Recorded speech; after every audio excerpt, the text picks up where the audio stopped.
નમસ્કાર મિત્રો, સ્વાગત છે તમારું ગુજરાત ટીવી ચેનલમાં। આજે આપણે વાત કરવાના છીએ કયા વિસ્તારમાં કેટલો વરસાદ વરસ્યો। તો વાત કરીએ કે રાજ્યમાં સાર્વત્રિક વરસાદ વરસી રહ્યો છે।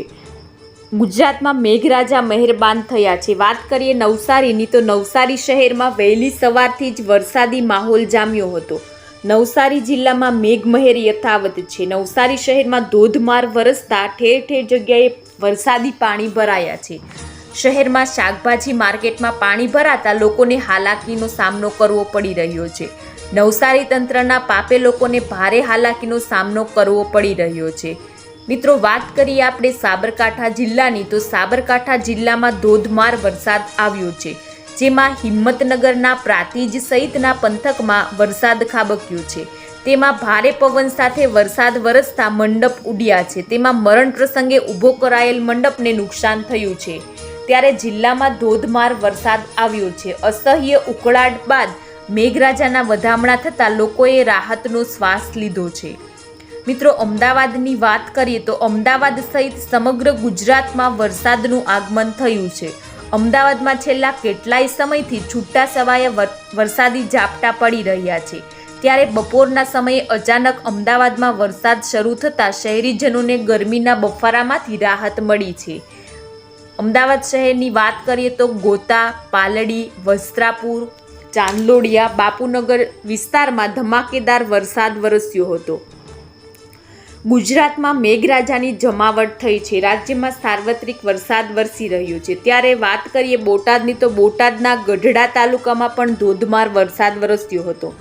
ગઢડા શહેર સહિત એમના તાલુકાની વાત કરીએ તો ગ્રામ્ય વિસ્તારમાં પણ વરસાદ પડ્યો છે। તાલુકાના સનાળ, ઢસા, પડવદર, પાટણમાં વરસાદ વરસ્યો છે।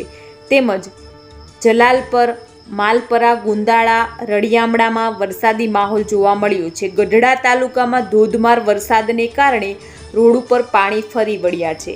મિત્રો, બીજી આપણે વાત કરીએ કે આગામી દિવસોમાં કેટલો વરસાદ પડવાનો છે તો એમના તરફ નજર કરીએ તો ભારતીય હવામાન વિભાગે આગાહી 4 થી 5 દિવસ સુધી ઉત્તર પશ્ચિમ અને ઉત્તર પૂર્વ ભારતમાં મુશળધાર વરસાદની આગાહી કરી છે।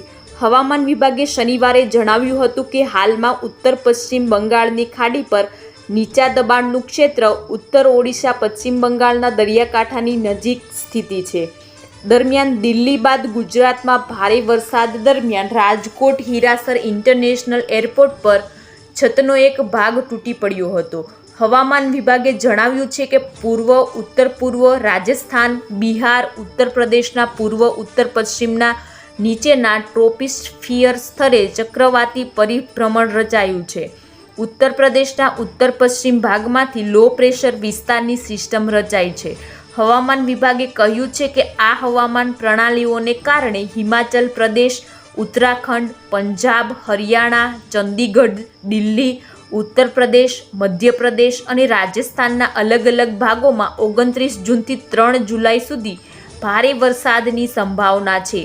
છત્તીસગઢ, પશ્ચિમ બંગાળના ગંગાના મેદાનો, ઝારખંડ અને ઓડિશામાં 30 જૂને અને બિહારમાં 30 જૂનથી 2 જુલાઈ સુધી ભારેથી અતિભારે વરસાદ પડવાની સંભાવના।